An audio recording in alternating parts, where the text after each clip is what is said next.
Assalamualaikum warahmatullahi wabarakatuh. Selamat pagi anak-anak sekalian. Ketemu lagi di materi umum pagi ini.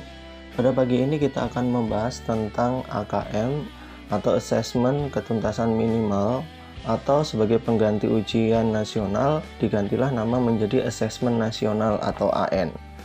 Nah, dalam asesmen nasional ini sebenarnya terbagi menjadi 3 kategori, yakni kategori literisasi, kategori numerisasi, dan kategori survei. Pada pertemuan kita kali ini, kita akan membahas tentang kategori numerisasi. Berikut adalah contoh soal untuk numerisasi. Perhatikan baik-baik pada tabel berikut ini. Berikut ini adalah tabel pendapatan penduduk. Negara A dan B memiliki jumlah penduduk yang sama, yakni 10 juta penduduk. Berikut tabel distribusi penduduk berdasarkan pendapatan penduduk per tahun. Ada 2 pembanding, yakni di tabel A ada negara A dan tabel B ada negara B. Masing-masing tabel terdiri dari 3 kolom, yakni pendapatan dalam dolar, kemudian jumlah penduduknya, kemudian persentasenya. Saya bacakan contohnya. Di negara A, pendapatan penduduk kurang dari atau sama dengan 10.000 dolar. Itu jumlah penduduknya yang mendapatkan penghasilan itu sebanyak 700.000. Total persentase dari jumlah penduduk di negara tersebut adalah 7%. Kemudian yang mendapatkan 10.001 sampai 20.000 dolar itu ada 1 juta penduduk, atau persentasenya 10%. Kemudian yang mendapatkan 20.001 sampai 30.000 dolar per tahun itu ada 1 juta penduduk, atau 10% dari jumlah total penduduk yang ada di negara tersebut. Kemudian yang mendapatkan 30.001 sampai 40.000 dolar itu ada 1.300.000 penduduk, atau 13% dari jumlah keseluruhan. Yang mendapatkan 40.001 sampai 50.000 dolar itu ada 1.500.000 penduduk, atau 15% dari jumlah total keseluruhan. Yang mendapatkan 50.001 sampai 60.000 dolar itu ada 1 juta penduduk, atau 10%. Kemudian yang mendapatkan pendapatan 60.001 sampai 70.000 dolar itu ada 1 juta penduduk, atau 10% dari total jumlah penduduk. Kemudian yang pendapatannya 70.001 sampai 80.000 itu sebanyak 800.000, atau total 8% dari jumlah penduduk.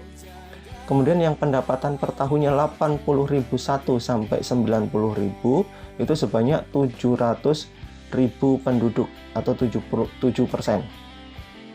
Kemudian yang mendapatkan lebih dari 90.000 dolar per tahun itu ada 1 juta penduduk, atau 10% dari total jumlah penduduk keseluruhan negara A. Jadi silakan baca perbandingannya di negara B. Nah, dari tabel tersebut disimpulkan ada 2 kategori penduduk berdasarkan pendapatan per tahun. Yang pertama adalah penduduk kategori miskin, yaitu penduduk dengan pendapatan per tahun kurang dari atau sama dengan 20.000 dolar. Dan penduduk kategori kaya, yaitu penduduk dengan pendapatan per tahun lebih dari 100.000 dolar. Nah, setelah kalian simak, maka di sini ada 3 pertanyaan yang kalian harus isi, benar atau salah berdasarkan tabel di atas, dan kemudian ada 1 pertanyaan yang memerlukan jawaban ya atau tidak, tapi kemudian silahkan dijelaskan. Kalau ya kenapa, kalau tidak kenapa. Kita mulai dengan pertanyaan dengan tabel yang cukup menjawab benar atau salah. Tentukan setiap pernyataan berikut benar atau salah. Pernyataan: jumlah penduduk miskin negara A lebih banyak dibandingkan negara B. Silahkan diisi benar atau salah. Kemudian, distribusi penduduk berdasarkan pendapatan lebih merata di negara B dibandingkan negara A. Silakan diisi benar atau salah. Yang ketiga, 50% penduduk negara A lebih kaya dibandingkan 50% penduduk negara B. Silakan diisi benar atau salah. Kemudian, pertanyaan ini bisa diisi dengan jawaban ya dan tidak, lalu berikan penjelasannya. Dewan Ekonomi Internasional memiliki program untuk membantu negara-negara yang mengalami kesenjangan pendapatan penduduk. Negara B ditetapkan sebagai negara prioritas yang menerima program bantuan tersebut. Apakah keputusan Dewan Ekonomi tersebut benar? Jelaskan alasanmu. Silakan dijawab ya kalau benar, tidak kalau salah. Kemudian berikan penjelasannya. Oke anak-anak, itu tugasnya untuk hari ini. Silakan pahami dengan baik-baik, kemudian kumpulkan di kertas tugas seperti biasa.